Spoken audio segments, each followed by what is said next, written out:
श्रीराम राम रामेति रमे रामे मनोरमे सहस्रनाम तत्तुल्यं रामनाम वरानने।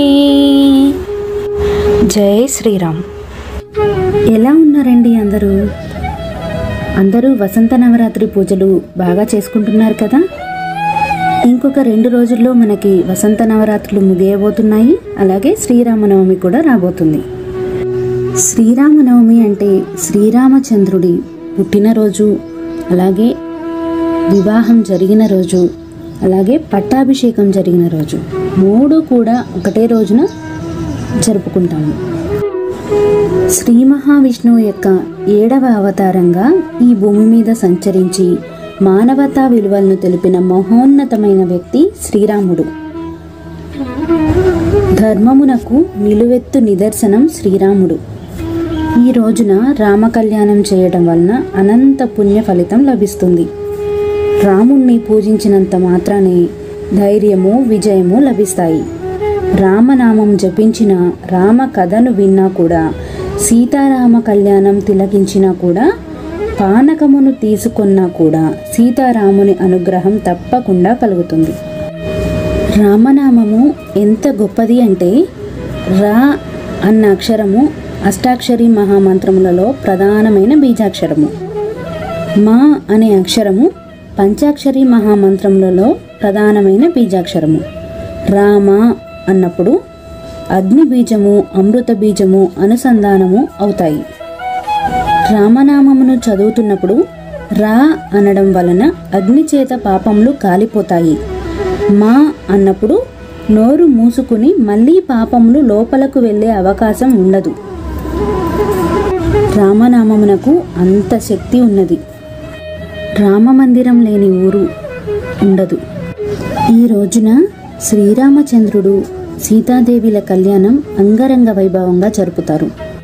సీతారాముల కళ్యాణం జరిపించాలని చాలామంది కోరుకుంటారు, కానీ కొందరికి కుదరకపోవచ్చు. అలాంటప్పుడు నిరాశ పడకుండా మనం ఇంట్లోనే స్వామివారి కళ్యాణాన్ని చేయవచ్చు. స్వామివారి కళ్యాణం నవమి రోజున మధ్యాహ్నం 12 గంటలకు అభిజిత్ ముహూర్తంలో స్వామివారి కళ్యాణం జరిగింది. భద్రాచలంలో కానీ ఎక్కడ రాముని కళ్యాణం చేసినా కూడా అదే ముహూర్తానికి కళ్యాణం చేస్తారు. మనం కూడా ఇంట్లో మధ్యాహ్నం 12 గంటల సమయంలో స్వామివారి కళ్యాణం చేసుకోవచ్చు. ముందుగా మనం ఎక్కడైతే పూజ చేయాలి అని అనుకుంటున్నామో ఆ ప్రదేశంలో పసుపుతో అలికి పెళ్లి పీట ముగ్గు వేస్తారు. దానిపైన ఒక పీటను వేసి పసుపు రంగు కానీ తెలుపు రంగు కానీ వస్త్రాన్ని పరచి ఆ పీట పైన శ్రీ సీతారామచంద్ర స్వామి ఫోటో ఉంచి పూజ చేస్తారు.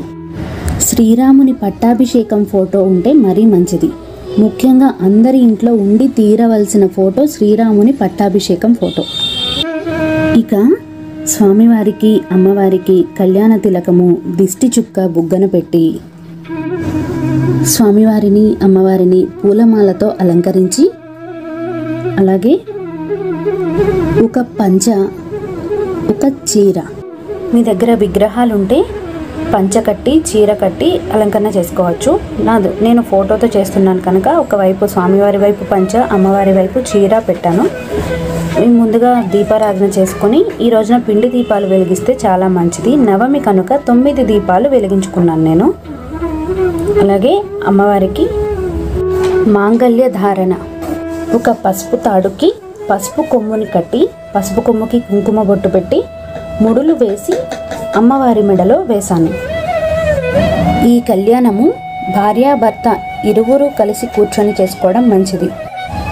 కళ్యాణం జరిపించే భార్యాభర్త ఇరువురు కూడా సాంప్రదాయ దుస్తులు ధరించి పూజ చేసుకోవడం మంచిది. సాంప్రదాయ దుస్తులు అంటే చీర, పంచ లాంటివి. చెప్పడం మర్చిపోయానండి, ప్రతి పూజలో లాగానే ఈ పూజలో కూడా ముందుగా వినాయకుడికి పూజ చేయాలి. ఇక తలంబ్రాలు, విరగని బియ్యంలో పసుపు, ఆవు నెయ్యి కలిపి తలంబ్రాలు చేస్తాము. తలంబ్రాలుగా ముత్యాలు, పువ్వులు మీకు ఏవి అందుబాటులో ఉంటే వాటితో తలంబ్రాలు పోయవచ్చండి. ఇక్కడ భక్తి ప్రధానము. మీకు ఏది వెసులుబాటు ఉంటే వాటితో పూజ చేసుకోమని నేను ఎప్పుడు కూడా చెప్తున్నాను. రామాయణం అందరి ఇంట్లో తప్పక ఉండి తీరవలసిన పుస్తకం. రామనవమి రోజున తప్పనిసరిగా రామాయణము, సుందరాకాండ, రామ జననము, అలాగే రామ పట్టాభిషేకము తప్పనిసరిగా చదవాలి. అలాగే శ్రీరామచంద్రుడికి కుడివైపుగా ఒక పీటను, చిన్న పీటను అంటే ఒక ఆసనంలాగా ఏర్పాటు చేసి ఉంచాలండి. అక్కడ హనుమంతుల వారు వచ్చి ఆసీనులవుతారని చెబుతారు. ఈ రోజున స్వామివారికి వడపప్పు, చలిమిడి, పానకం నైవేద్యంగా సమర్పిస్తారు. ఇక చివరిగా అమ్మకి, స్వామికి పంచహారతితో హారతిచ్చాను. అలాగే రామకోటి రాయదలుచుకున్న వారు ఈ రోజు నుంచి మొదలుపెట్టి రామకోటి రాసుకోవచ్చు. ఇలా ఇంట్లో కళ్యాణమైన తరువాత గుడికి వెళ్ళి అమ్మని, స్వామిని దర్శనం చేసుకొని రండి. ఇదండి ఈరోజు వీడియో.